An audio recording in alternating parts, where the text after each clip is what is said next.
जय हिंद दोस्तों, एक बार फिर से स्वागत है आप सभी का। जीके जीएस के इंपॉर्टेंट एमसीक्यू फॉर्मेट में क्वेश्चन होने वाले हैं। तो चलते हैं दोस्त अपनी क्लास की तरफ, चलते हैं बिना किसी देरी के। और देखो, आज 30 क्वेश्चन आपके टेस्ट है, ठीक है। 30 क्वेश्चन 1 से लेके 30 तक, और 30 के बाद आपके साइंस और बाद बाकी 20 क्वेश्चन आपको बढ़िया से नोट करना है और समझना भी है, ठीक है ना दोस्त। तो चलते हैं बिना किसी देरी के। पहले तो इस 30 में बताना कि स्कोर क्या हो रहा है। देखो यहाँ पे बोला गया है गुलरुखी के नाम से कौन जाना जाता है। तो गुलरुखी के नाम से कौन जाना जाता है, तो ये भैया हमारा सही जवाब यहाँ पे जो है वो हो जाएगा सिकंदर लोदी, ऑप्शन सी, जो कि आपने भी किया होगा। और देखो आमीर खुसरो, इसे तो वो बोलते थे तूती ए हिंद। क्या बोलते थे? तूती ए हिंद। तो इसको भी ध्यान रखना है। और देखो यहाँ पे एक चीज़ याद रखना कि सिकंदर लोदी से एक इम्पॉर्टेंट जो है कि इसने ना आगरा की स्थापना की थी। इसने आगरा की स्थापना की थी, और कब की थी? तो की थी 1504 ईस्वी में। कब करी थी? 1504 ईस्वी में करी थी। तो ये भी आप ध्यान में रखेंगे। तो चलते हैं अपने अगले प्रश्न की तरफ। अजमेर में किस प्रसिद्ध सूफी संत की दरगाह है? अजमेर में किस प्रसिद्ध सूफी संत की दरगाह है? तो आप यहाँ पे क्या बताएंगे? तो यहाँ पे सही जवाब आपका ख्वाजा मुइनुद्दीन चिश्ती हो जाएगा, जो कि ऑप्शन ए में दिया गया है। तो मैं उम्मीद करता हूँ इसका भी सही जवाब किया होगा। और यहाँ पे देखो दिया गया है, संविधान के किस भाग में नीति निर्देशक तथ्यों का उल्लेख किया गया है? संविधान के किस भाग में नीति निर्देशक तथ्यों का उल्लेख किया गया है? ये देखो आपके लिए इम्पोर्टेंट है और आपको पता भी होना चाहिए। आप किसी भी पेपर की तैयारी कर रहे हो। यहाँ पे देखो जो भाग 4 है, ये आपका नीति निर्देशक तत्व इसमें दिए गए हैं भाग 4 में।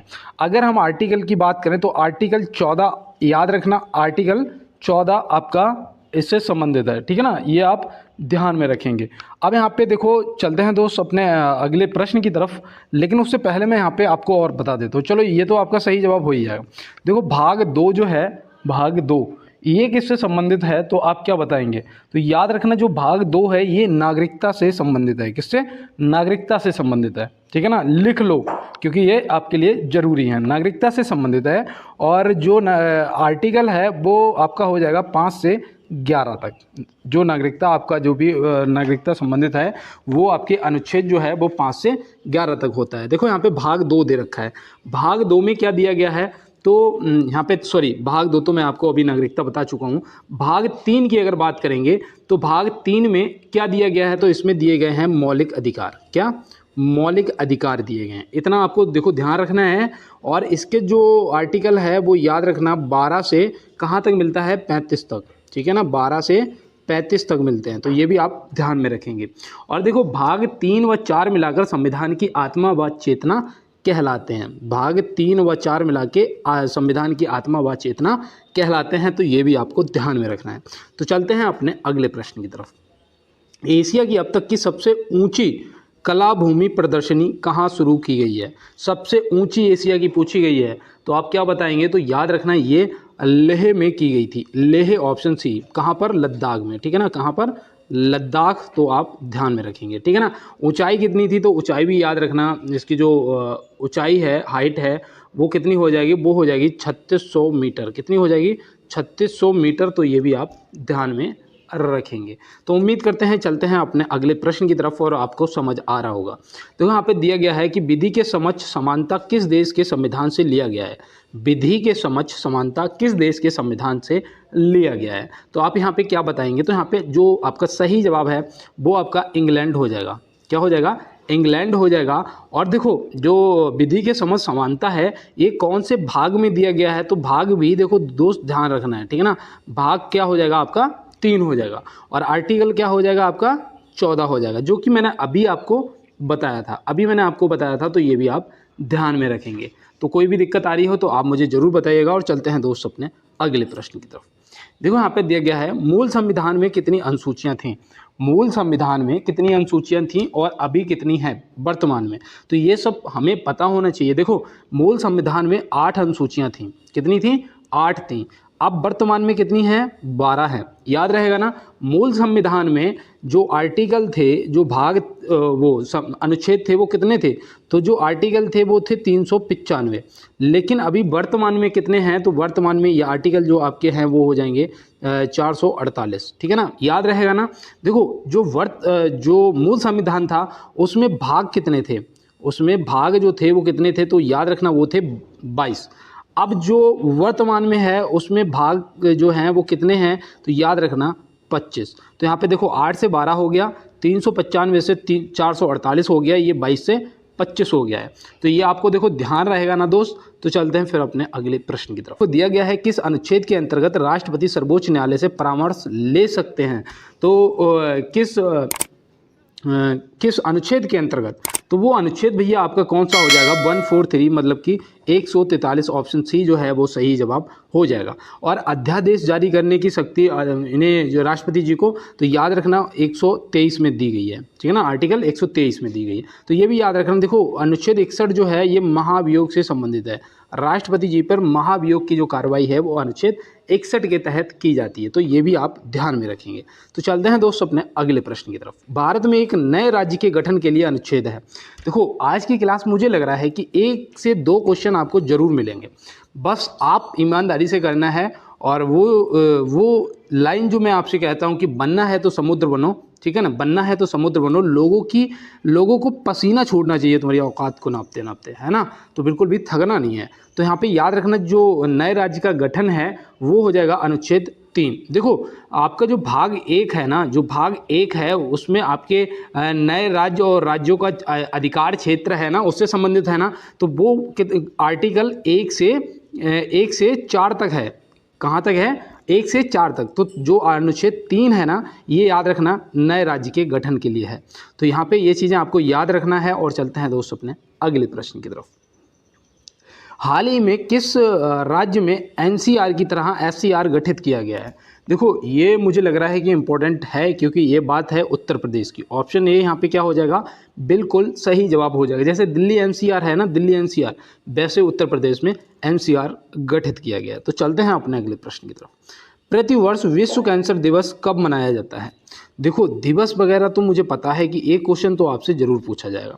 तो यहाँ पे देखो प्रतिवर्ष विश्व कैंसर दिवस यहाँ पे पूछा गया है, तो आप यहाँ पे क्या बताएंगे। तो याद रखना जो विश्व कैंसर दिवस है वो 4 फरवरी को मनाया जाता है। कब मनाया जाता है, 4 फरवरी को। 1 मई को श्रम दिवस मनाया जाता है। क्या मनाया जाता है, श्रम दिवस। 1 दिसंबर को एड्स दिवस मनाया जाता है। तो ये सब आपको ध्यान में रखना है। 10 दिसंबर को मानवाधिकार दिवस मनाया जाता है। और आपका ये 26 जनवरी को गणतंत्र दिवस मनाया जाता है। 30 जनवरी को आपका वो क्या कहते हैं, शहीद दिवस मनाया जाता है। 23 मार्च को आपका शहीद दिवस मनाया जाता है ना। तो ये सब दिवस आपको पता होने चाहिए। और देखो यहाँ दिया गया है इकाना स्टेडियम कहाँ स्थित है। इकाना स्टेडियम जो है ये कहाँ स्थित है, तो ये पता क्यों पूछा जा रहा है, मैं अभी आपको बताऊंगा। पूरा क्वेश्चन सुनना, मज़ा आ जाएगा एकदम।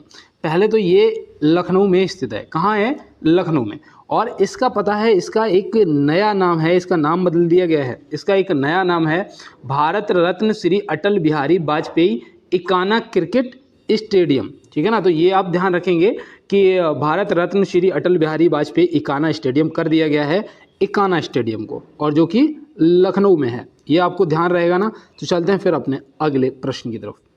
यहाँ पे देखिए अगला हमारा प्रश्न है कि विश्व का सबसे बड़ा रेलवे प्लेटफॉर्म कौन सा है।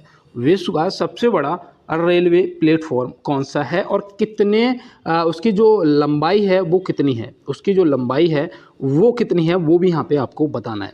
तो देखो सबसे लंबा प्लेटफॉर्म आपका कर्नाटक राज्य में है, कर्नाटक राज्य में है। और यहाँ पे मैं अगर चाहता तो हुबली भी लिख सकता था, लेकिन मैंने नहीं लिखा, क्योंकि आपको शायद अगर पता होगा तो आप सही जवाब करेंगे, नहीं तो आप फिर नोट करेंगे। तो याद रखना सबसे लंबा जो प्लेटफॉर्म है वो हुबली प्लेटफॉर्म है, कर्नाटक में पड़ता है। और इसकी जो लंबाई है वो भी याद रखना 1507 मीटर है। कितनी है दोस्त, 1507 मीटर, मतलब कि 1.5 किलोमीटर, ठीक है ना। 1500 में 1.5 किलोमीटर हो जाएगा, क्योंकि 1 मील में कितना होता है, 1600 मीटर होता है भाई। 1 मील में कितना होता है, 1600 मीटर, जो कि आर्मी में 4 चक्कर हम लोग दौड़ते हैं, है ना। तो याद रखना यहाँ पे जो 1500 मीटर है वो आपका हो जाएगा 1507 मीटर।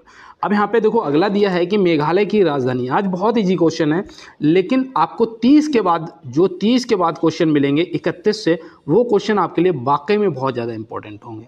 तो यहाँ पे देखो मेघालय की राजधानी क्या है, तो वो है शिलोंग। क्या है, शिलोंग। मुझे लगा पहले टेस्ट देते हैं, फिर हम लोग वो क्वेश्चन को कर लेंगे। तो यहाँ पे शिलोंग हो जाएगा आपका मेघालय की राजधानी। देखो जो कोहिमा है ये किसकी राजधानी है, तो मैं रोज़ बताता हूँ आपको, ये नागालैंड की राजधानी है, जिससे आर्टिकल 371A के तहत विशेष राज्य का दर्जा भी प्राप्त है। और साथ में यहाँ पे जो आधिकारिक भाषा है वो अंग्रेजी है, इनकी क्या है, अंग्रेजी है। तो ये भी आपको ध्यान में रखना।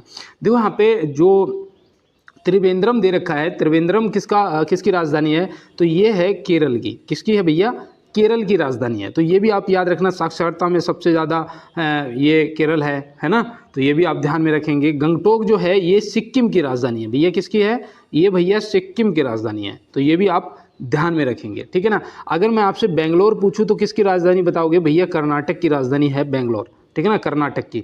अगर मैं आपसे भोपाल पूछूं तो किसकी बताओगे, भोपाल आपकी मुंबई की हो जाएगी, ठीक है ना। ये सॉरी, भोपाल जो है वो आपकी मध्य प्रदेश की होगी, ठीक है ना। माफ़ी चाहते हैं, मैं गलत बता गया कि जो भोपाल है वो मध्य प्रदेश की होगी। मुंबई जो है ना, मुंबई वो महाराष्ट्र की होगी। किसकी, महाराष्ट्र की होगी। तो ये आप ध्यान रखना। देखो इसी तरीके से जल्दबाजी में पेपर के अंदर भी हमसे गलतियां होती हैं जो कि हमें नहीं करना है। देखो यहाँ पे दिया गया है, भारत में सर्वप्रथम एशियाई खेल कहाँ आयोजित हुए थे।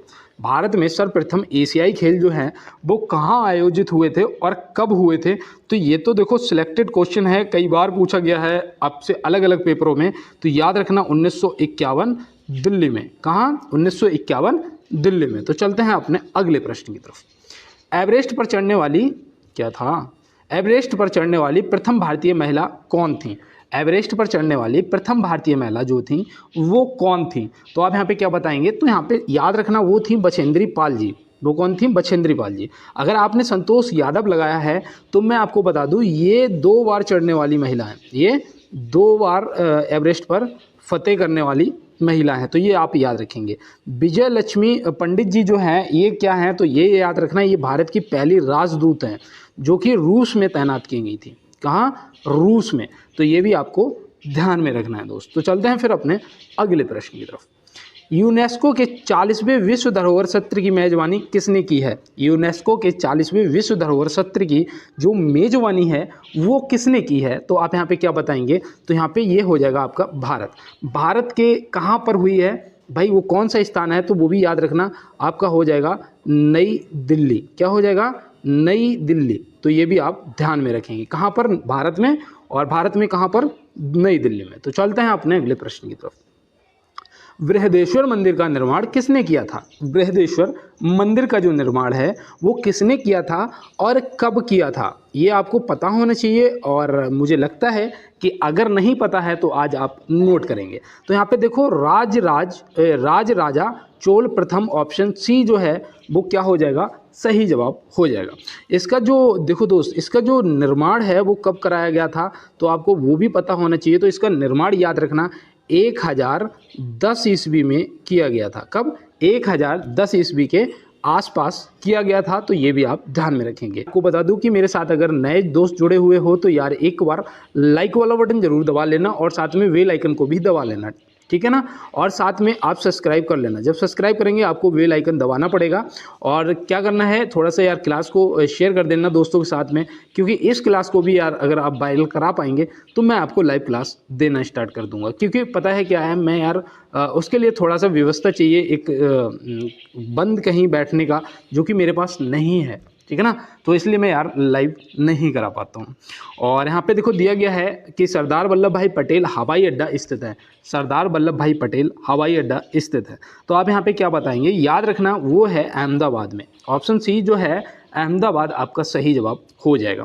और देखो कोलकाता में कौन सा है, तो कोलकाता में याद रखना सुभाष चंद्र बोस अंतर्राष्ट्रीय सुभाष चंद्र बोस हवाई अड्डा, सुभाष चंद्र बोस जो हवाई अड्डा है वो कहाँ पर है, तो वो कोलकाता में है। और दिल्ली में याद रखना आईजी इंदिरा गांधी अंतर्राष्ट्रीय हवाई अड्डा आपका कहाँ पर है, दिल्ली में है। तो ये भी आप ध्यान में रखेंगे। अब मैं अगर आपसे पूछूं कि लखनऊ में बताओ, लखनऊ में कोई अगर आपको याद आ रहा हो तो याद आ गया भैया अमौसी, अमौसी हवाई अड्डा जो है ये कहाँ पर है, ये लखनऊ में है। तो भैया ये भी हम याद रखेंगे।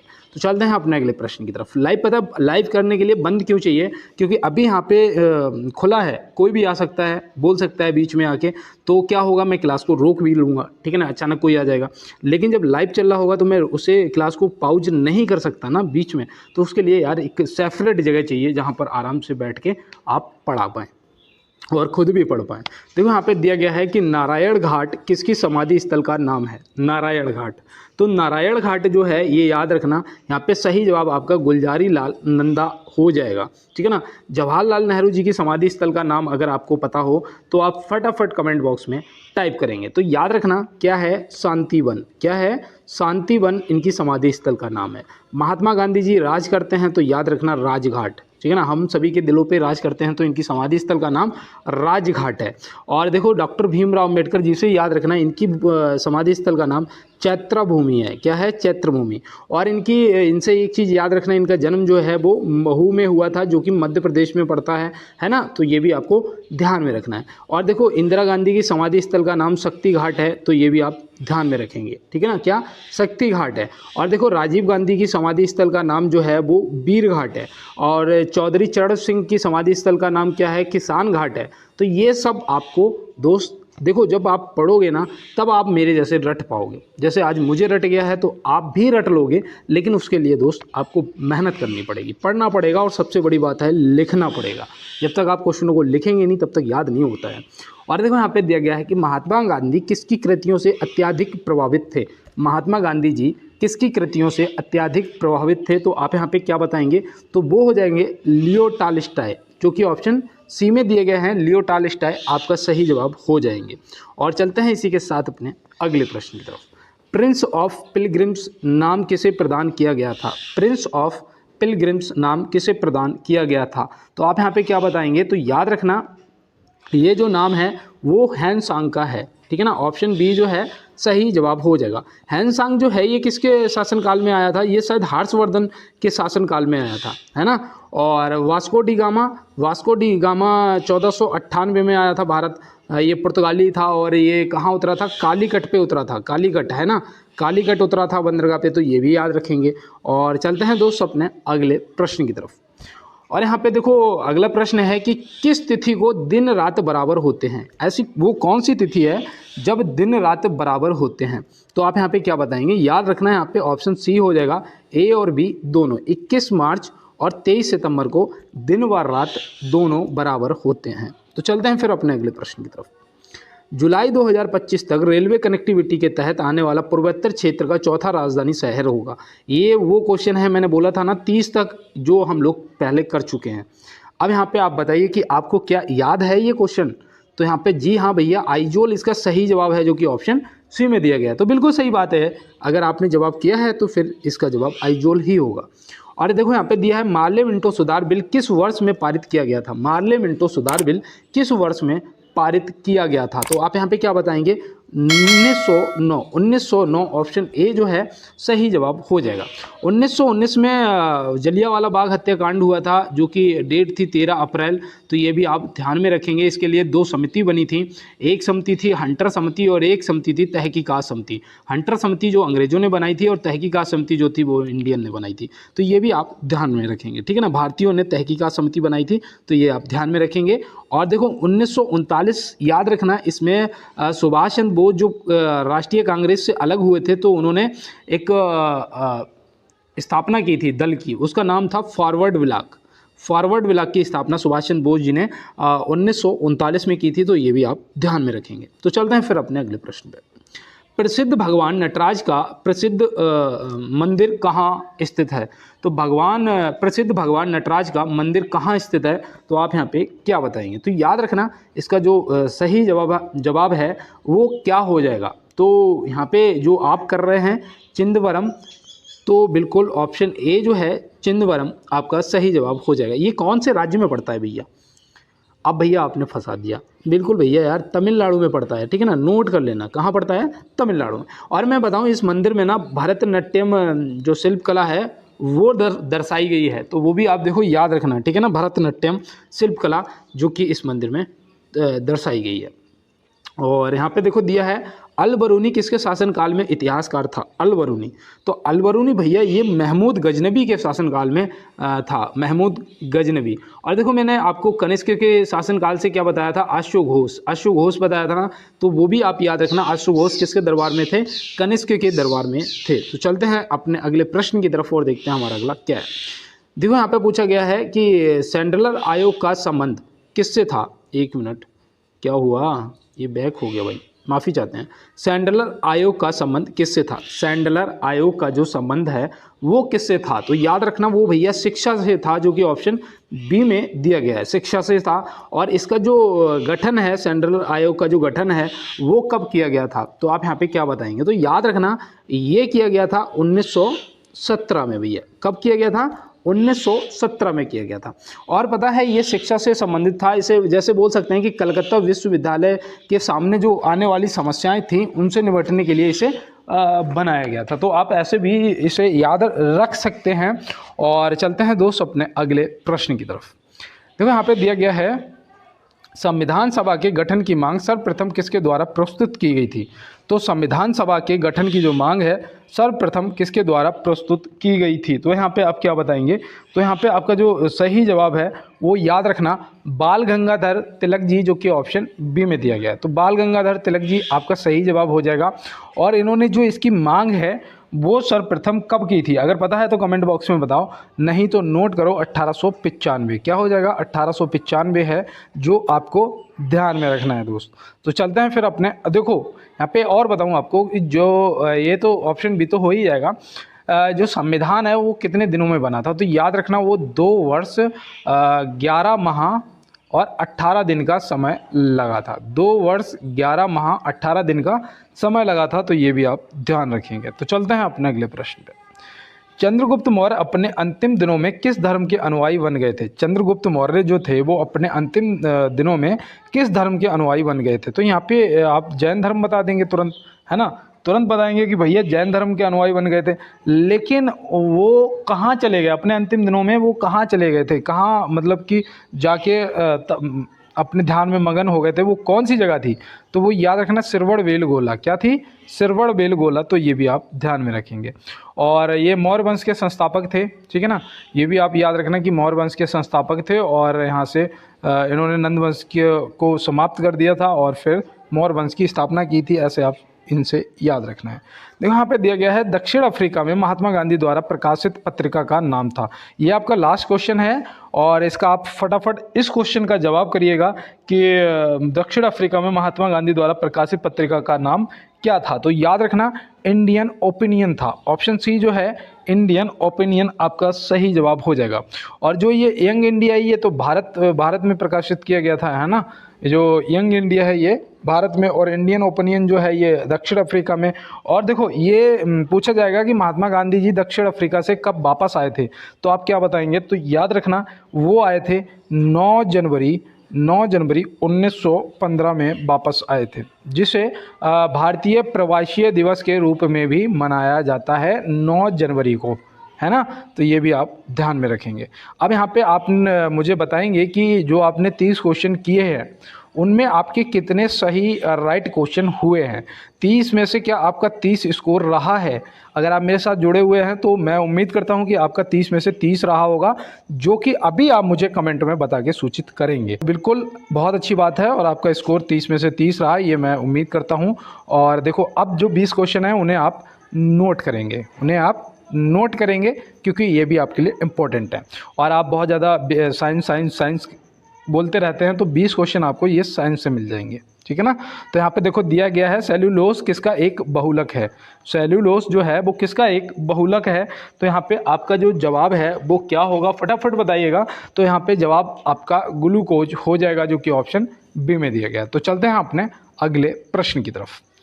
सालार जंग संग्रहालय कहाँ स्थित है, देखो ये एक मुझे लग रहा है गलती से पड़ गया होगा, तो ये आप देख लीजिएगा कि सालार जंग संग्रहालय जो आपका है वो हैदराबाद में हो जाएगा, जो कि ऑप्शन बी आपका सही जवाब दोस्त हो जाएगा। तो चलते हैं अपने अगले प्रश्न की तरफ और देखते हैं हमारा अगला क्या है। बारिश की बूंदें गोलाकार किस वजह से होती हैं। मैं आपको बताऊं, मैं 12वीं का पेपर दे रहा था, ठीक है ना, 12वीं का पेपर दे रहा था और मेरे बराबर में जो दोस्त बैठा हुआ था, मतलब भाई बैठा हुआ था मेरे ही स्कूल का। तो मैंने उससे पूछा, बारिश हो रही थी, बहुत तेज़ बारिश हो रही थी, लास्ट पेपर था। तो मैंने उससे पूछा, ये बताओ कि ये जो बूंदें हैं ये गोल क्यों होती हैं, जो नीचे आती हैं ज़मीन पे, तो ये गोल क्यों हो जाती है। कह रहा भैया इसका मतलब है कि अब दबा के बारिश होने वाली है। मैंने कहा अच्छा। कह रहा हाँ। मैंने कहा ठीक है। फिर मैं चुप हो गया कि इसे पता नहीं था, शायद पृष्ठीय तनाव की वजह से। इसलिए पृष्ठीय तनाव की वजह से। तो ये आप ध्यान में रखेंगे और चलते हैं अपने अगले प्रश्न की तरफ। निम्न में से कौन सा अधिक जलन पैदा करता है। कौन है जो अधिक जलन पैदा करता है।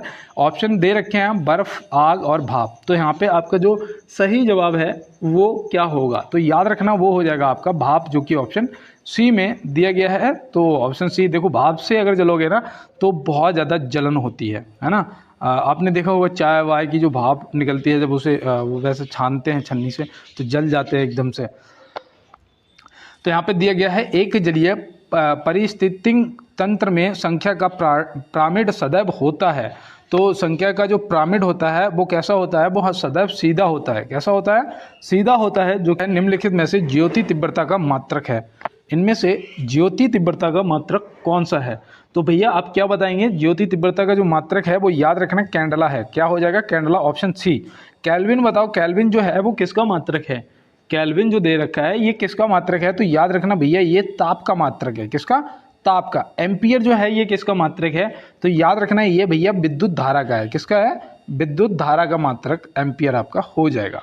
तो ये आप याद रखना। ओम बताओ किसका मात्रक है, ओम। ये आप मुझे कमेंट बॉक्स में बताएंगे, ठीक है ना, कि ओम किसका मात्रक है। चलते हैं दोस्तों अपने अगले प्रश्न की तरफ। जब लिफ्ट ऊपर जाती है तो लिफ्ट में स्थित व्यक्ति का भार कैसा प्रतीत होता है। देखो, जब कभी लिफ्ट ऊपर जाएगी तो इसमें जो व्यक्ति होगा उसे जो अपना भार होगा वो कैसा लगेगा, तो वो लगेगा उसे भारी, मतलब कि बड़ा हुआ लगेगा, ठीक है ना। ऐसा लगेगा कि हमारा वजन बढ़ गया है। लेकिन जब लिफ्ट नीचे आएगी तो उसे कैसा लगेगा, हल्का लगेगा। कैसा लगेगा, खुद का भार हल्का लगेगा।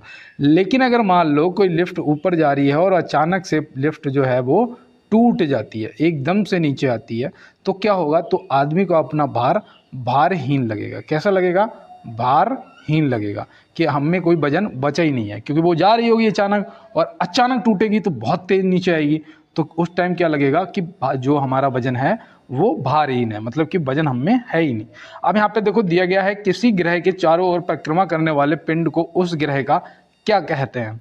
तो किसी ग्रह के चारों ओर परिक्रमा करने वाले पिंड को उस ग्रह का क्या कहते हैं, तो यहाँ पे आप क्या बताएंगे, तो याद रखना उस ग्रह का उपग्रह कहते हैं, जो कि यहाँ पे ऑप्शन सी में दिया गया है। तो चलते हैं अपने अगले प्रश्न की तरफ। पृथ्वी के वायुमंडल में सबसे प्रचुर मात्रा में निष्क्रिय गैस कौन सी है। देखो ये प्रश्न मुझे लग रहा है कि आपके लिए इम्पोर्टेंट है और आपको पता भी होना चाहिए कि पृथ्वी के वायुमंडल में सबसे प्रचुर मात्रा में निष्क्रिय गैस जो है वो है आर्गन। अब यहाँ पे मेरे कुछ भाई लोगों ने नाइट्रोजन को भी टिक किया होगा, क्योंकि उन्हें पता है कि ये 78% पाई जाती है ना वायुमंडल में। ऑक्सीजन भी पता है कि ये 21% पाई जाती है। आर्गन भी पता है कि 0.93% पाया जाता है। लेकिन यहाँ पे निष्क्रिय गैस पूछी है, प्रचुर मात्रा में निष्क्रिय गैस, तो निष्क्रिय गैस आपकी आर्गन हो जाएगी, जो कि यहाँ पे ऑप्शन सी में दिया गया है, आपका सही जवाब हो जाएगा। तो चलते हैं अपने अगले प्रश्न की तरफ। ध्वनि ऊर्जा को विद्युत ऊर्जा में रूपांतरण करता है। ध्वनि ऊर्जा को विद्युत ऊर्जा में रूपांतरण करता है। देखो भाई थोड़ा सोच समझ के क्वेश्चन का जवाब करना है, थोड़ा सा सोचना है, रुकना है, फिर आंसर करना है, नहीं तो यहाँ पे आपका जवाब जो है वो गलत भी हो सकता है। तो याद रखना, ध्वनि ऊर्जा को विद्युत ऊर्जा में जो रूपांतरण करता है वो माइक्रोफोन होता है। क्या होता है, माइक्रोफोन। देखा है ना, जब हम बात करते हैं, इधर हम बोल रहे हैं, आप सुन रहे हैं, तो ये क्या है, ये पहले ध्वनि ऊर्जा को इसने विद्युत ऊर्जा में कन्वर्ट किया, उसके बाद आपको सुना। अब यहाँ पे देखो जो सितार है ये क्या काम करता है। सितार जो है ये कौन सी ऊर्जा को कौन सी ऊर्जा में कन्वर्ट करता है। तो यार याद रखना कि भाई आपने देखा होगा कि सितार में जो तार लगे होते हैं उन्हें हम लोग छेड़ते हैं ऐसे, है ना, तब वो वहाँ से क्या होता है, वहाँ से ध्वनि निकलती है। तो जो ध्वनि निकलती है, कह सकते हैं कि यांत्रिक ऊर्जा को ध्वनि ऊर्जा में ये बदलता है। ये क्या करता है, ये यांत्रिक ऊर्जा को ध्वनि ऊर्जा में बदलता है। और जो भैया यहाँ पे लाउड स्पीकर दे रखा है, इसका काम क्या होता है बताओ, ये कौन सी ऊर्जा को किस में बदलता है, लाउड स्पीकर। तो ये याद रखना, ये विद्युत ऊर्जा को ध्वनि ऊर्जा में बदलता है। ये क्या करता है, विद्युत ऊर्जा को ध्वनि ऊर्जा में बदल देता है। तो ये भी आप ध्यान में रखेंगे, विद्युत ऊर्जा को ध्वनि ऊर्जा में लाउड स्पीकर आपका बदलता है। तो चलते हैं फिर अपने अगले प्रश्न पे। पानी पर सुई तैरती दिखाई पड़ती है क्यों। देखा है ना, जब बाल्टी पर पानी रखा हो और उसमें जो सुई होगी वो तैर रही होगी और ये सब पानी भरा होगा पूरे में, तो इसका पता बताओ क्यों तैरती है। वो तैरती भैया पृष्ठीय तनाव की वजह से। किस लिए, पृष्ठीय तनाव की। जो पानी है उसका जो पृष्ठीय भार है, वो बल है, वो ज़्यादा होता है, और जो सुई होती है वो हल्की होती है भाई उसकी अपेक्षा, तो वो क्या होती है, वो उसके ऊपर तैरती रहती है। तो ऐसे आप ध्यान में रखना है, ठीक है ना। जैसे कि मान लो जो समुद्री लहरें होती हैं, देखो मैं यहाँ पे आपको जो बताने जा रहा हूँ ध्यान से सुनो, कि जो समुद्री लहरें होती हैं, ठीक है ना, जब वो उफान मारती हैं, मतलब कि उन्हें शांत करने के लिए उन पे तेल डाला जाता है। क्या, तेल डाला जाता है। तो ये भी क्यों किया जाता है, तो ये याद रखना कि ये भी पृष्ठीय तनाव को कम करने का ही उदाहरण है, ठीक है ना, वो पृष्ठीय तनाव को कम करने का उदाहरण है। तो ऐसे आप ध्यान में रखेंगे। अब देखो यहाँ पे दिया गया है कि मानव शरीर का सामान्य ताप 37 डिग्री सेल्सियस है। फ़ारेनहाइट पर क्या होगा, मतलब फ़ारेनहाइट पे इसकी जो रीडिंग है वो क्या होगी, फ़ारेनहाइट पे क्या दिखाएगा, कितना दिखाएगा, इनमें से क्या होगा आपका सही जवाब। अब यहाँ पे तो मुझे लग रहा है कि भैया फंसने वाला क्वेश्चन है ना। अब कोई लगा रहा है 98.4 डिग्री फ़ारेनहाइट, कोई लगा रहा है 98.6 फ़ारेनहाइट। 98 तो चलो कोई नहीं लगा रहा, तो यहाँ पे ऑप्शन सी हम लगा देते हैं, ठीक है ना। ऑप्शन सी जो है बिल्कुल राइट जवाब हो जाएगा। और चलते हैं दोस्त अपने अगले प्रश्न पे। संयुक्त राष्ट्र दिवस कब मनाया जाता है। संयुक्त राष्ट्र दिवस भैया स्थापना कब हुई थी, अगर याद होगा तो तुरंत दिवस का बता दोगे कि 24 अक्टूबर 1945 को इसकी स्थापना हुई थी। पहले महासचिव त्रिवेली थे, है ना। तो ये सब जब पता होगा तो तुरंत लगा दोगे 24 अक्टूबर को मनाया जाता है ना। अब 10 नवंबर और 10 दिसंबर को मानवाधिकार दिवस मनाया जाता है। 10 दिसंबर को क्या मनाया जाता है, मानवाधिकार दिवस मनाया जाता है। और 10 नवंबर को क्या मनाया जाता है बताओ, 10 नवंबर को, तो 10 नवंबर को विश्व विज्ञान दिवस मनाया जाता है। विश्व विज्ञान दिवस मनाया जाता है। तो ये भी आप ध्यान में रखेंगे, ठीक है ना। तो चलते हैं फिर अपने अगले प्रश्न की तरफ। देखो यहाँ पे दिया है ऊटी किस राज्य में स्थित है। ये कहाँ पर है दोस्त, तमिलनाडु में। तमिलनाडु कहाँ पड़ता है, यहाँ पे बताया था ना, ये पूर्व में अरुणाचल और इधर पश्चिम में गुजरात और इधर ये लद्दाख है ना। कहाँ, पूर्व पश्चिम उत्तर में लद्दाख है आपका और दक्षिण में आपका तमिलनाडु है, मतलब कि यहाँ पे है ऊटी, है ना। तो ऐसे आप ध्यान में रखना है। तो चलते हैं अपने अगले प्रश्न पे। देखो निम्नलिखित में से चालुक्यों की राजधानी कहाँ थी। चालुक्यों की राजधानी कहाँ थी, तो भैया चालुक्यों की जो राजधानी थी, वैसे तो इनकी शायद 3 राजधानियाँ थी यार, जो कि मुझे नहीं पता है, मैं सही आपको सच्चाई बताऊँ। मुझे एक पता है वातापी, जो कि ऑप्शन ए में दिया गया है, और ये आपका सही जवाब हो जाएगा। वैसे शायद इनकी 3 राजधानियाँ थी, जो कि आप एक बार देख लेना, अगर आपको हो सकता है कि पूछ लिया जाए। और देखो इसका जो संस्थापक था, चालुक्य वंश का जो फाउंडर था, वो कौन था बताओ। तो याद रखना पुलकेशन प्रथम। कौन था, पुलकेशन प्रथम। तो ये भी आप ध्यान में रखेंगे, ठीक है ना, पुलकेशन प्रथम था। तो ये भी आप ध्यान रखेंगे। चलते हैं अपने अगले प्रश्न पे। प्रथम बौद्ध परिषद कहाँ आयोजित की गई थी। प्रथम बौद्ध परिषद जो है वो कहाँ आयोजित की गई थी, तो आप क्या बताएंगे, तो आप तुरंत बताएंगे भैया राजगृह में की गई थी। दूसरी जो थी वो वैशाली में की गई थी, और तीसरी जो थी वो पाटलिपुत्र में की गई थी, और चौथी जो थी वो कुंडलवन में की गई थी। कुंडलवन मतलब कश्मीर में, है ना। कश्मीर में एक जगह है पंपोर, जो केसर के लिए बहुत ज़्यादा प्रसिद्ध है, ठीक है ना। यह गलत हो गया था इसलिए मैं रुक गया था यहाँ पे, ठीक है ना। पंपोर जो है ये भी कश्मीर में पड़ता है। ये उसके लिए केसर के लिए प्रसिद्ध है। और देखो ये जो बौद्ध परिषद है, ये मैं सब आपको पहले बता चुका हूँ, ये आपको भी पता होगा। और चलते हैं दोस्त अपने अगले प्रश्न की तरफ। मनुष्य में लाल रुधिर कणिकाओं का जीवन काल होता है।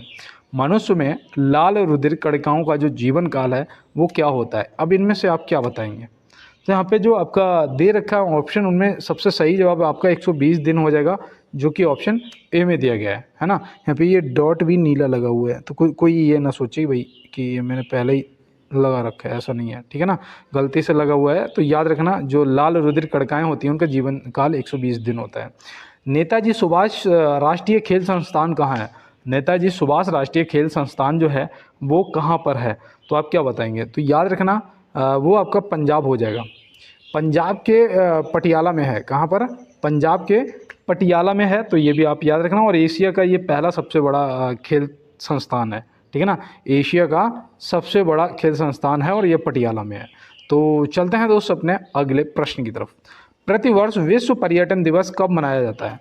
प्रतिवर्ष विश्व पर्यटन दिवस जो है ये कब मनाया जाता है? तो आप देखो, ये सब चीज़ें छोटे छोटे क्वेश्चन हमें पता होना चाहिए यार।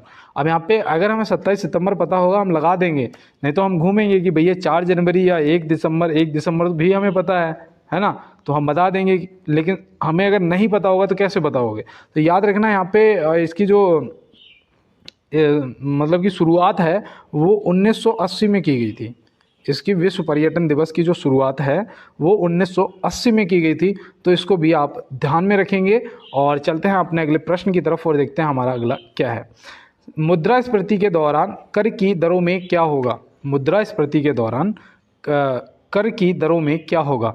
तो भैया ये मैं सोच रहा हूँ कि आज आपको ये HW दे दिया जाए, है ना, ये आज आपको क्वेश्चन जो है HW दे दिया जाए। आप कमेंट बॉक्स में बताएं और मुझे भी पता चल जाएगा कि लास्ट तक मेरे साथ कौन जुड़ा रहा।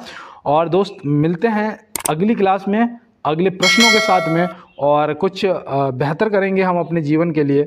और उसके लिए हमें बेहतर क्या करना होगा? मेहनत।